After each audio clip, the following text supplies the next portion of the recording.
Good afternoon, everybody. This is Chris with Right Time Capital Group and Global FX Club. Today is January 22nd, 2013, and you are watching the Ichimoku Daily Video. Before you begin, just please take a moment to pause your screen and read over the disclaimer. Alright, jumping to the market. Taking a look at Kiwi Dollar on the top left-hand chart. We're looking at the 4-hour chart right now. I like Kiwi Dollar for long. If you get this break above the cloud. It already broke above the trend line. It came back to retest it. However, wasn't really comfortable with taking this long on my personal account because I wanted to break back above the 4-hour cloud. So if indeed we get that break above the 4-hour cloud, will be interesting to see what happens with that pair. Alright, so and maybe even 84.30. Alright, because price came back and tested that range a few times. So just to be on the safe side, I will like price to cross above 0.8430 on the 4-hour close. Alright, obviously I'm bullish on this pair. As you know, Ichimoku traders, we look to take trades if price is in a bullish sentiment or bearish, and because price is above the overall daily cloud, above the 4-hour cloud, and above the 1-hour cloud, it only makes sense if we take that. If we look for bullish trade setups. Alright, and its counterpart, Aussie dollar, also trading above the 4-hour cloud, and it actually crossed above the cloud, never came back to close within the cloud, just came back to retest it, and now we have price trading above the cloud. So if you got into this pair, there was a few entries. Could have got in at this original trend line break and Kumo break. Your stops would have been below the trend line, so you would have been in the money anyways, and you also could have got in at a retest of the broken trend line as well. So this is a classic play when you combine price action with the Ichimoku, and also we have just regular trend line setups. All right, so we have a trend line setup, and it's setting trend line, impulsive candle. Huge impulsive candle breaking through the resistance, and impulsive candle breaks through the cloud, and obviously we have a breach and a close above the descending trend line. So this is kind of an easy play, but let's see if we get that follow through. If you're looking to get long at other levels, I will look more so towards a close above 1.0580. Alright, as you see why, we have price come back, test, come back, test, come all the way back down, test it. So let's look for that break above 105.80 for Aussie, Kiwi dollar. We're looking for a break above 0.8430 for a break above for more bullish sentiment. Take a look at Euro dollar. Really hasn't done much. I know some news came out. We had I'm not really too familiar with the fundamentals, but I know there was like a speech. So we had like a little just a whipsaw action, which overall really came to nothing at all because we're still in a trendless environment. The pair is not going anywhere. It's still trading above the 4-hour cloud, still trading above the Tenkan, Kijun, and the cloud on the daily chart. So in all actuality, we want to see the pair start making some type of movements, because right now, where will we take a trade? Like, I just don't see a trade setup right now. All I see is small candles, a few big candles, but it's not with no definite direction. So until we get like a break or a retest of 104 of 1.34, or if we start to get price heading towards the bottom half of the Kumo, I'll start paying attention to Euro dollar. But as of right now, not really looking at it because it's trendless. Pound dollar. It's crazy how pound dollar is really not moving with the euro, but you know what? The market is crazy sometimes. Alright, pound dollar. Actually, I will like this pair. If it comes back to the 4-hour Kijun, I think it'll set up for a nice short, in my opinion. It's been respecting the Kijin the last few times, although it's been on really small candles. Um, I like how it's descending to the down. It's trending to the downside very nicely.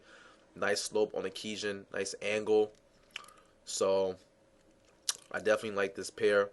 If you get a retest around 1.5920 or whatever the 4-hour Kijin is, um, on a daily chart, price is below the cloud.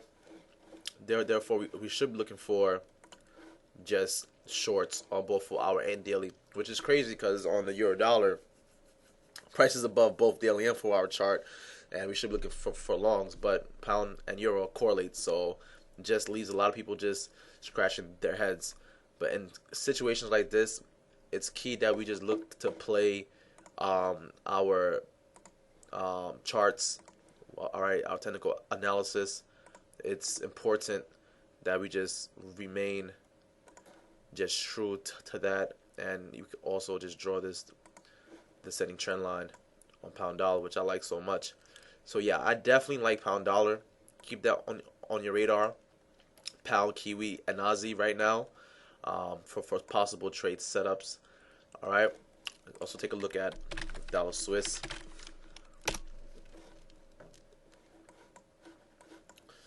Dollar Swiss right now, we're on a little pullback to the downside.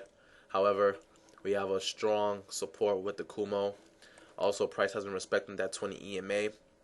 All right, but I'll be hesitant to going short just because we have to clear this thick support area. Let me take.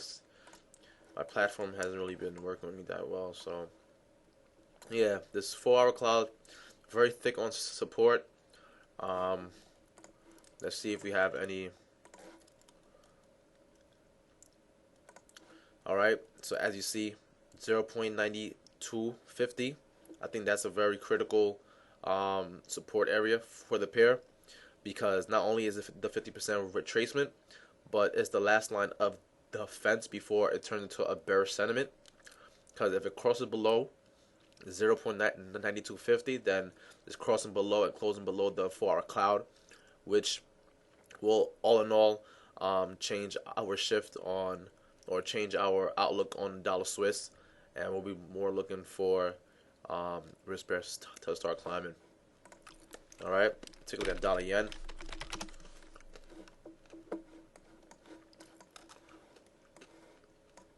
Dollar yen has been trading above this 4-hour cloud for some time. Let's see how long exactly. Okay, blow up this chart. Really, until December 10th, and was that even a close? Yeah, it got right into. So almost around the first week of December, dollar yen has really been just trading above the cloud. Well, not above, but hasn't traded below the cloud until right now. It seems like it's gonna threaten to cross below the cloud. So let's see if, because we got two very impulsive bearish candles to the downside. Now we're seeing some consolidation. All right, so if we get more downside pressure, look for some support around 88.25. If we get that close below 88.25, then we're more than likely gonna see a change in trend. All right, because this pair has been trending for a while. It's only a matter of time before it comes down and somebody pulls the chair underneath this person. Well, not this person, but it's just a matter of time before somebody pulls the chair underneath this pair, and it's gonna start dropping. So if support doesn't hold around 88.25, then we might really see this pair start to decline rapidly. So just keep an eye on that. But I'm not really watching the dollar yen. I don't really like trading the dollar yen because the lack of volatility. So I usually don't have that on my radar. All right, and dollar CAD, another pair I really don't trade because it's not that volatile. Dollar CAD right now broke above the cloud. Looks like it's just heading to the upside. Let's see if it's gonna continue making higher lows, and because right now hasn't really done much after having an impulsive candle breaking through the 4-hour cloud. All right. Well, I don't really trade that dollar CAD, so it's not a pair that I really keep on my radar. All right, but this is what it's doing right now. Some other pair that I do like is CAD yen. I like to short. Actually, I'm thinking about shorting CAD yen around 89, around current levels. This is another pair. Let me just show my chart. Another pair that's been trading above the cloud ever since the second week of November. All right. Now that is below the cloud. Let's see what happens. And as you all know, this flat Kumo bottom is a strong resistance area. So what I'm looking for is to play a good risk to reward ratio, anticipating that price this continues to bounce and find some resistance around this level, and continue falling to the downside.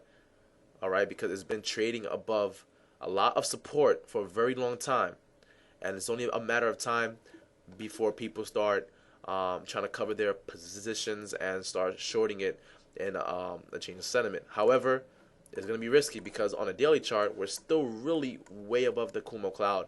But I'm looking for a major pullback towards the daily Kijun around 87.94. All right. Well, this is only the pairs I'm going over right now. These are only pairs that I have some interest in. And on Thursday, I'll probably go more in depth with some other pairs. But for right now, I hope everybody do like my video. And until my next one, thank you for watching and good luck trading, everybody.